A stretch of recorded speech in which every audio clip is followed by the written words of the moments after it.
لله رب العالمين والصلاة والسلام على رسول الله صلى الله عليه وسلم رب اشرح لي صدري ويسر لي أمري واحلل عقدة من لساني يفقهوا قولي আসসালামু আলাইকুম আমার প্রিয় ভাই ও বোনেরা আজকে আমি আপনাদেরকে আজান এবং আজানের পরে দোয়া শোনাবো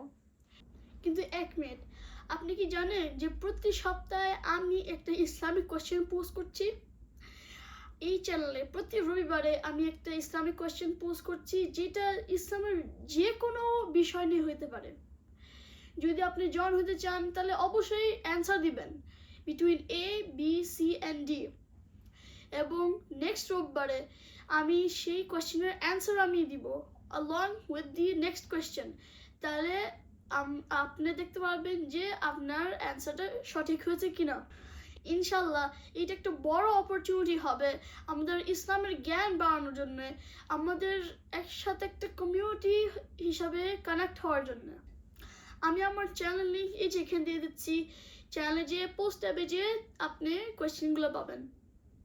কিন্তু আজান শোনার আগে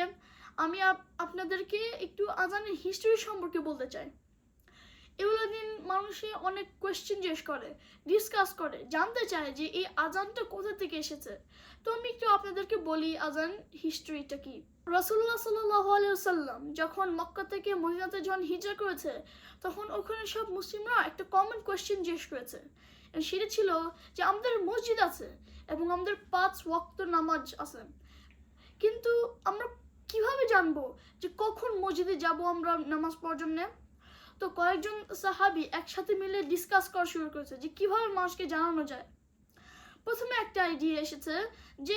আমরা বড় একটা আগুন জ্বালাতে পারি এবং সেই আগুনের ধোঁয়া যখন আকাশে দেখা যাবে তখন মানুষে জানবে যে মসজিদে আসার সময় হয়েছে কিন্তু এই আইডিয়াটা পরে বাদ দেওয়া হয়েছে কারণ কয়েকজন সাহাবী বলছিলেন যে এই ধোঁয়াটা মানুষকে ক্ষতি করতে পারে এবং সেই জায়গাটাকে একটা ডেঞ্জারাস এরিয়া বানাতে পারে তারপর একটা আইডিয়া আসছে মসজিদে বেল বাজানোর জন্য মানুষ যখন বেলের যখন আওয়াজ পাবে তখন বুঝবে যে এখন মসজিদে যাওয়ার সময় হয়েছে কিন্তু এটাও পরে বাদ দেওয়া হয়েছে কারণ খ্রিস্টানরা অলরেডি এই বেলগুলো ইউজ করেছে তাদের চার্চে এবং ইসলামে আমরা আর কোনো ধর্ম থেকে আমরা কোনো কিছু কপি করি না তারপরে ফাইনালি একটা ভালো আইডিয়া আসছে যেটা ছিল আসলে মানুষকে ডেকে ডেকে নিয়ে আসা যে এখন নামাজের সময় হয়েছে চলো আমরা মসজিদে যাই এইটা সবাই এগ্রি করেছে কারণ এই আইডিয়াতে কোনো সমস্যা ছিল না তো একটা সাহাবীকে দায়িত্ব দেওয়া হয়েছে যে যখনই নামাজের সময় হবে মদিনার রাস্তায় যে সবাইকে ডাকবে যে এই নামাজের সময় হয়েছে আসো আসো মসজিদে আসো এই সিস্টেমটা কয়েকদিন চলার পর একজন সাহাবী যার নাম ছিল আব্দুল্লাহ ইবনে যায়েদ সে একটা স্বপ্ন দেখেছে এবং সেই স্বপ্নের মধ্যে সে দেখেছেন যে একটা ফেরেশতা এসে আজকে যে আমাদের আজানের যে কথাগুলো সেই কথাগুলো তাকে বলতেছে সকালে যখন উঠে এই সাহাবী যখন রাসূলের কাছে গিয়েছে এবং এই স্বপ্ন কথা বলছে তখন রাসূলুল্লাহ এটা অ্যাপ্রুভ করেছে এবং অ্যাপ্রুভ করে ইনস্ট্যান্টলি বিলাল ইবনে রাবাহকে ডাক দিয়েছে বিলালকে ডাক দিয়ে বলছে যে এই কথাগুলো তুমি প্রতি নামাজের ওয়াক্তের সময় তুমি মসজিদের উপরে যে তুমি জোরে করে তুমি বলবা কারণ আমি জানি যে তোমার গলাটা খুবই সুন্দর এবং সেই কথা এক্স্যাক্টলি ছিল যে আজকে আমাদের মসজিদে যে আজানের কথাগুলো হয় একদম সেটাই ছিল এবং এইভাবে করে বিলাল প্রথম মুয়াজ্জিন হইল এবং সেই আজানটা আজকে আমাদের সব মসজিদে মুসলিমদেরকে আহ্বান করে কিন্তু দাঁড়ান আপনি কি আপনার দিন ইংলিশে ডিপলি ভাবে বুঝতে চান যদি আপনার অ্যান্সার ইয়েস হয় তাহলে অবশ্যই আমার English channel life inspired by Iman দেখে আসবেন সেই চ্যানেলটার লিঙ্ক আমি এখানে দিয়ে দিচ্ছি ডোন্ট মিস আউট তো চলুন এখন আমি আজানটা বলি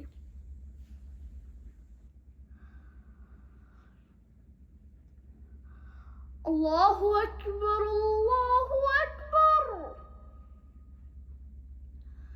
আল্লাহু আকবার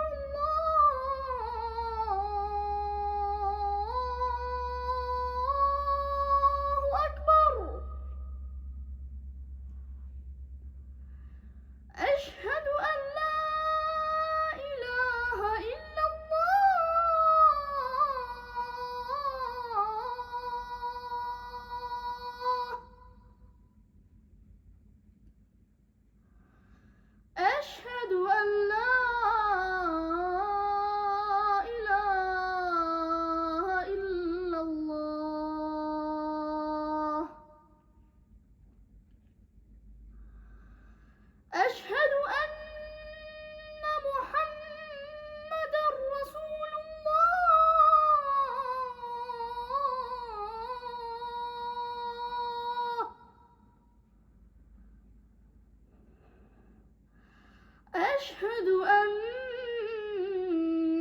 মুহাম্মাদার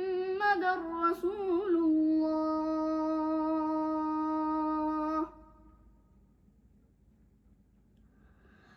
হাইয়া আলাস সালাহ।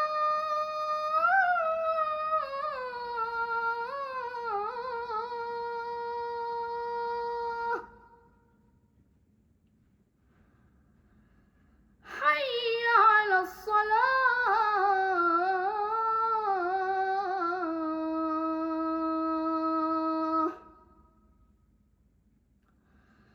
حي على الفلاح.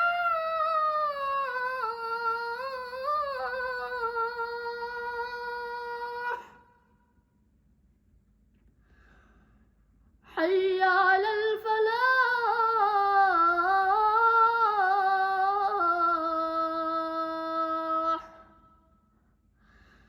الله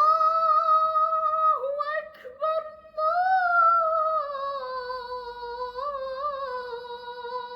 الله أكبر. لا إله إلا الله.